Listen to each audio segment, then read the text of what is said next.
U.S. companies were supplying components with Washington's knowledge.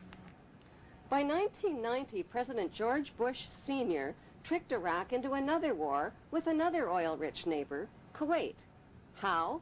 By supplying Kuwait with horizontal drills that could reach beneath the border of Iraq and siphon oil from Iraq's oil fields. Kuwait used the U.S.-made drills to steal 300,000 barrels of oil per day from Iraq, worth over $3 billion annually. The fuse was lit, and Kuwait did nothing to put it out. They pumped oil without restraint from Rumaila oil field, which was accessible to both Kuwait and Iraq, and they exceeded OPEC quotas, flooding the market and driving prices even lower. George Bush Sr. officially promised not to interfere in Iraq's legitimate oil battle with Kuwait, but when Saddam's army entered Kuwait to defend their oil reserves, Bush pounced on them. Our goal is not the conquest of Iraq. It is the liberation of Kuwait. America disposed of its toxic waste problem by building radioactive depleted uranium right into their bombs and dropping them on Iraq.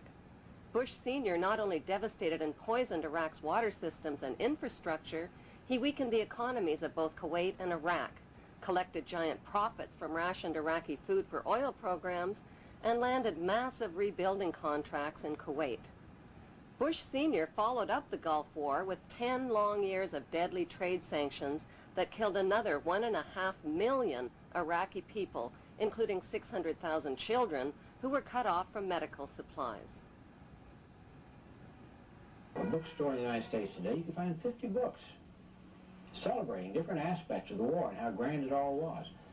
And you only find one that points out that this was a war crime, that demonstrates the evidence that shows that we deliberately targeted civilians and killed more than 250,000 people in Iraq. You'll be fighting not to conquer anybody, but to liberate people. In March 2003, President George Bush Jr. launched the second Gulf War.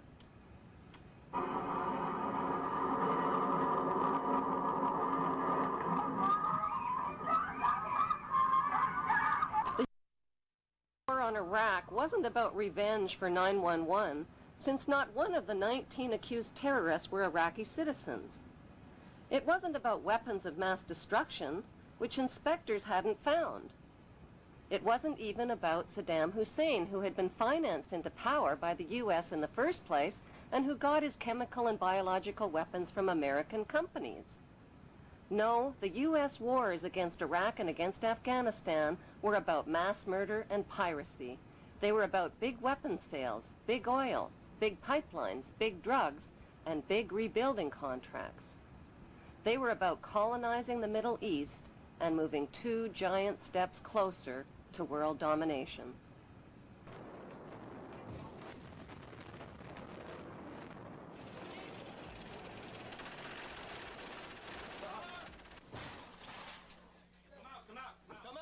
Come out! Open the door! Get your hands up and come outside!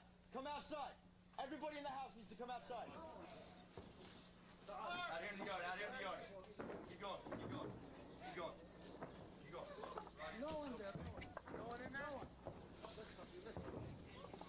Let's go, sir. Yeah, clear the house now. Let's sweep on down straight. Keep going. أنا أروح أشتريها ب6 أنفار. أنا ما أريد هاي الحرية، ما أريد هاي الديمقراطية، وأخويا وأطفاله راحوا من عندي، وهذا اللي ترونه ها من الدماء والجروح واللي الدمار اللي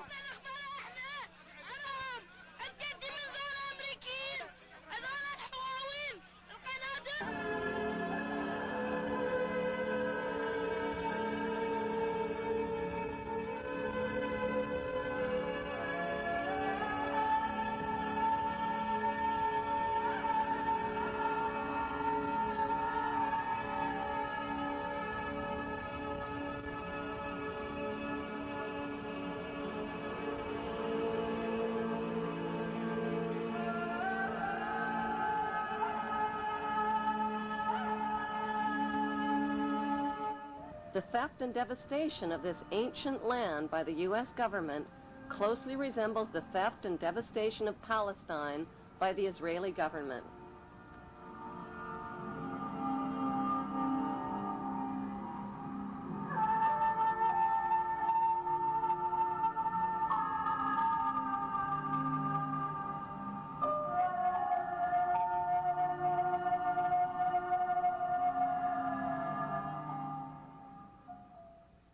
Showed the POWs and the dead soldiers.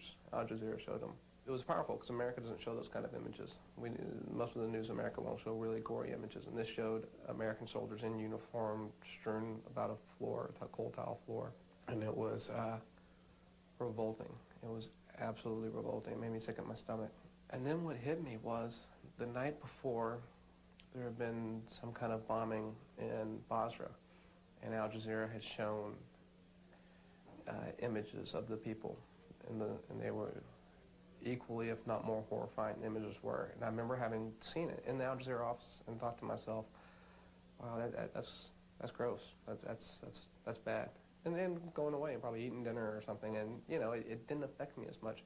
So the impact that had on me realizing that I just saw people on the other side, and those people in the Al Jazeera office must have felt the way I was feeling that night. And it upset me on a profound level that I wasn't as bothered as much the night before. It makes me hate war. Tougher every day. Some soldiers are even taking aim at their leaders. One told ABC News, if Donald Rumsfeld was here, I'd ask him for his resignation. Another suggested the deck of playing cards displaying wanted Iraqi commanders should be revised. The aces in my deck, he said, include Donald Rumsfeld and George Bush. Since 1995, the General Accounting Office has ranked the Defense Department's financial management among the worst in the federal government on the GAO's list of high-risk areas vulnerable to waste, fraud, abuse, and mismanagement.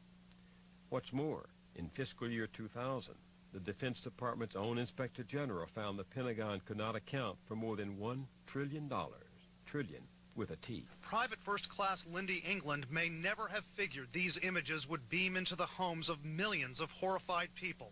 Whatever she might have thought at the time, she says she and her comrades had no choice. Told to stand there, give a thumbs up, smile, stand behind all the naked Iraqis in the pyramid, take a picture. Who told you to do that? Persons in my higher chain of command. Why were naked Muslim prisoners positioned on top of each other in the shape of an Egyptian pyramid? The answer can be found in the distant past. In ancient times, Iraq was called Babylon. The year is 586 BC. The armies of Nebuchadnezzar, king of Babylon, descend on Jerusalem with the wrath of an angry God. It is almost 6 centuries before the birth of Christ. The Romans have not yet even dreamed of empire. It is a dark chapter in the history of the Jews, while Babylon's fierce star is rising. The Bible describes the Babylonian attack. Homes are pillaged, King Solomon's temple is set ablaze and utterly destroyed. Saddam Hussein made the mistake of comparing himself to Babylon's King Nebuchadnezzar. The capture of Iraq and Saddam Hussein was not just about oil and colonization, it was also about settling an old Hebrew score. We got him.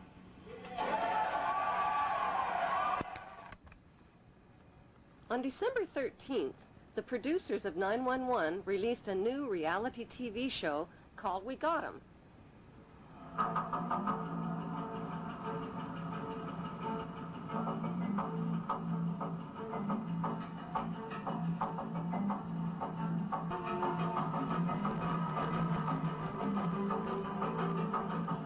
The Iraqi people claimed the We Got 'Em video show was staged. Why? Because the video shows ripe, yellow-colored dates growing on a tree to the left of the hole, where Saddam Hussein was supposedly captured. Every Iraqi